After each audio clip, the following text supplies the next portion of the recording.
Contabiliza aí. Hoje nós veremos as principais regras dos dispositivos legais vigentes, sua hierarquia e forma de funcionamento. Então vamos lá. Primeiro, hoje no Brasil vigoram os três poderes: poder executivo, legislativo e judiciário.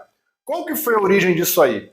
Quem criou a teoria da separação dos três poderes foi um filósofo chamado Montesquieu.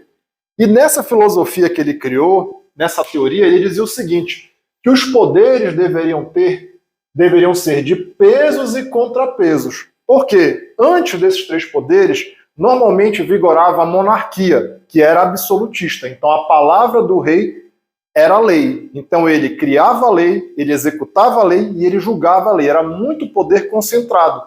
E isso gerava muitas injustiças. Para tentar amenizar, para tentar melhorar essa situação, Montesquieu criou então o sistema de pesos e contrapesos, dividido em três poderes: executivo, legislativo e judiciário. É muito importante a gente ressaltar que, segundo essa teoria, os três poderes possuem pesos e forças iguais. Então, a gente, às vezes, de maneira comum, tende a achar que o executivo manda mais. Não. Na teoria, os três poderes eles servem para se equilibrar, tá bom? Outra coisa muito importante. Criado isso daqui, nós também temos a hierarquia das leis. Então, na hierarquia das leis, qual a lei máxima de um país? No nosso caso do Brasil aqui, é a nossa Constituição Federal. Abaixo dela eu tenho os códigos: Código Tributário, Código Penal, Código Civil, a própria consolidação das leis do trabalho. Tenho as leis federais. Abaixo das leis federais eu tenho as leis estaduais, as leis municipais, as portarias e estatutos e os regulamentos internos, que a gente vai ver que portaria é praticamente um regulamento interno também. E aqui a gente tem também os decretos, que podem ser feitos pelo Poder Executivo. A gente vai entrar mais detalhadamente, né, nesse assunto já já. Bom, aqui a gente vai falar um pouquinho do Poder Legislativo. Então, primeiro, qual que é a função do Poder Legislativo? A função do Poder Legislativo é criar leis. Ela vai regulamentar a vida em sociedade. E aí, a gente sabe também que nós temos a esfera municipal, estadual e federal. Cada uma dessas esferas terá os seus três poderes. Na esfera federal, quem é o Poder Legislativo? É o que nós chamamos de Congresso Nacional. O Congresso Nacional ele é composto por duas casas. Nós vamos ter os senadores e os deputados federais. Cada um com as suas respectivas funções. Então, eu tenho o funcionamento da Casa do Senado funcionando, fazendo algumas atribuições, e vou ter os deputados federais fazendo outras atribuições. Porém, em momentos de grande importância, eles se unem, eles precisam funcionar em conjunto, que aí, nesse momento, será o Congresso Nacional. Um desses momentos, a gente vai ver já já, é para julgar os decretos presidenciais. Tá? O que eu preciso que vocês gravem nesse momento? É que o Poder Legislativo na esfera federal é o Congresso Nacional. Ele é composto por senadores e deputados federais. E na esfera estadual? Na esfera estadual será a Assembleia Legislativa. Aqui no nosso estado do Pará, ela é chamada de ALEPA. O PA aqui é do Pará. Então, a ALEPA é a Assembleia Legislativa do Estado do Pará. E quem é que fica lá na Assembleia? Os deputados estaduais. Na esfera municipal, nós teremos a Câmara Municipal. A Câmara Municipal vai ser composta por quem? Pelos vereadores. Tá certo? Antes de eu me aprofundar ali, eu vou comentar também alguns vocabulários que a gente pode utilizar quando a gente está falando de lei, de dispositivos legais. Primeiro, lei, decreto, portaria, instrução normativa, tudo isso, todos esses dispositivos legais, a gente pode falar, pode se referir a eles também utilizando a palavra norma. Então, quando a gente fala que tem uma norma e tal, eu também posso estar falando de um destes dispositivos legais. Então, norma é um dispositivo legal. Outra coisa também, todo dispositivo legal, ele poderá entrar em vigor, ele terá uma vigência. Então, o que é vigor? Vigor é ele estar valendo, é ele ter validade, né? Então, por exemplo, no momento que eu que eu faço uma lei, que ela foi publicada no Diário Oficial, tudo, ela entra em vigor. E pode ser que essa lei, por exemplo, ela tenha uma vigência indeterminada, então ela entrou em vigor, ela está valendo, ou com uma vigência determinada. Ela pode valer, por exemplo, de janeiro a julho de um determinado ano, certo? E nós temos também a palavra eficácia ou eficiência. A eficácia ou eficiência é para julgar se aquela lei ela está sendo realmente eficiente, se ela realmente está cumprindo com o papel dela. Vou dar um exemplo. Alguns anos atrás, adultério no Brasil era crime. Então era uma lei que estava em vigor, porém a sua eficácia já tinha caído, porque a sociedade foi modernizando e ele deixou de ser um crime. Ele ainda tem, sim, você pode responder na esfera civil, mas não na esfera penal. Então tem várias leis que às vezes ela está valendo, mas ela não é tão eficiente, ela não tem tanta eficácia, tá? Bom, agora nós vamos falar sobre um dispositivo também que toda hora é utilizado e a gente às vezes fica meio na dúvida, porque tem uma diferençazinha aqui do federal para o estadual e municipal. Então, olha lá, os decretos. Quem pode fazer o decreto é o Poder Executivo. Então, quem é o Poder Executivo aqui? Presidente, governador ou prefeito. Normalmente o decreto ele tem um caráter mais emergencial também, porque imaginem com vocês, como que uma lei é feita? Da regra geral. É proposto lá vai ser proposto pelo Congresso Nacional, essa lei vai ter que ser votada por deputados e senadores, tem um monte de lei para votar, por mais que você consiga furar a fila ali daquela lei, essa votação às vezes é um pouco demorada. Agora vocês imaginem, de repente, uma situação de calamidade pública como foi na época do Covid. Ah não, espera, reúne o Congresso Nacional, aí aqui tem uma série de leis, tem lei que você tem que votar com 2/3, tem lei que tem que ser maioria absoluta, então é muito complexo. Só que às vezes está numa emergência, então o presidente vai lá e baixa um decreto. Em caráter emergencial eu vou fazer um decreto. Ou então também, às vezes o presidente ele quer como se fosse uma espécie de sugestão de lei, porque não cabe a ele fazer a lei. Cabe a quem? Ao legislativo.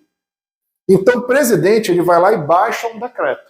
Esse decreto que o presidente, a partir do momento que ele assina, ele vai ter uma validade, ele vai ter uma vigência e uma eficácia de até 60 dias.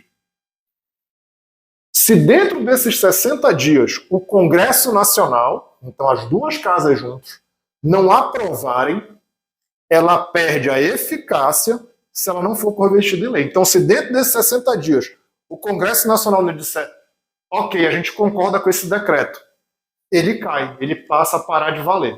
Tá? Se eles aprovarem o decreto, beleza, aí ele será convertido em lei. Então, ele para de ser decreto e vira lei. Então, o decreto presidencial ele acaba sendo temporário, ele tem uma duração máxima de 60 dias. Por quê? Ou ele termina, ou ele vai virar lei. Tá certo? Já o decreto do governador e do prefeito é diferente. O decreto do governador, se a ALEPA, vamos lembrar quem é a ALEPA aqui, Câmara do Deputado Estadual, o governador governa o Estado. Então, se a ALEPA não revogar, o que é revogar? Cancelar. Se a ALEPA não revogar no prazo de 90 dias, é o contrário. Aí fica valendo. Então, na hora que o governador faz um decreto, tem validade imediata, ele já está vigorando, e a ALEPA tem 90 dias para revogar. Se ela não revogar em 90 dias, o decreto vai ficar valendo. A mesma situação vai ser para o prefeito. Só que quem é que tem o poder de revogar aqui? A Câmara Municipal, que é onde estão os vereadores. Quando o prefeito faz um decreto, a Câmara Municipal tem 90 dias para revogar. Tá? Mas é a mesma situação, o prefeito assinou, já está valendo, não foi revogado 90 dias, significa que vai ficar valendo aquele decreto. Tá certo? Outra coisa importante aqui, eu sempre conto essa historinha. Na época da pandemia, eu não vou lembrar exatamente quem foi quem, mas, por exemplo, o governador disse que tinha que usar máscara e o prefeito tinha liberado a máscara. Todos os dois foram através de decreto. Quem é que geralmente prevalece? Pela hierarquia das normas, o decreto do governador está mais em cima que o decreto do prefeito. Então, pela hierarquia das normas, seria o decreto do governador. Porém, nem sempre o direito é exato. É uma outra teoria do direito que fala que o decreto do prefeito ele é uma norma mais específica, então que ele poderia prevalecer. Então isso aí é fruto de disputa jurídica, tá? Outra coisa que eu quero reforçar ainda sobre o decreto. Observa que o decreto do presidente está abaixo da lei federal. Por quê? Porque se o decreto não for convertido em lei, ele é extinto no prazo de 60 dias. O decreto do prefeito e do governador também estão abaixo das leis. Porque se um desses três aqui colocar um decreto que infringe normas, que infringe a lei, a gente já sabe que a Câmara, o Poder Legislativo, pode derrubar esse decreto. Então, por isso que a gente considera que ele está até abaixo da lei. Porque se ele infringir uma lei, o Legislativo consegue derrubar, ele não pode infringir a lei. Tá certo? Outra coisa muito importante aqui, depois eu vou falar sobre isso aqui. Agora nós vamos falar sobre alguns dispositivos legais, então. Então, o que é a lei? A lei, quem é que pode fazer? Somente. Ela é exclusividade do Poder Legislativo. O cidadão pode sim sugerir leis, ele pode falar aí um dos seus deputados estaduais, federais ou vereadores para sugerir. Mas a quem compete criar, modificar ou extinguir direitos e deveres, somente o Poder Legislativo. Tá? E toda lei ela tem um processo muito complexo para ser aprovado, porque ela precisa passar por votação.